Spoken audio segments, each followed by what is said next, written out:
আমরা দেখতে পাচ্ছি আমাদের পরবর্তী স্কুলের মধ্যে জানিয়েছে এরপরে তাদের আসন গ্রহণ করার জন্য বিনীতভাবে অনুরোধ জানাচ্ছি। আসন গ্রহণ করবে প্রধানমন্ত্রী নবনীতা চেয়ারম্যান সমাজকুণ্ড। আরো বিনীত অনুরোধ জানাচ্ছি আসন গ্রহণ করার জন্য কমিটির সভাপতি এবং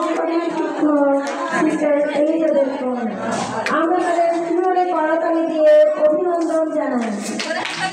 আমরা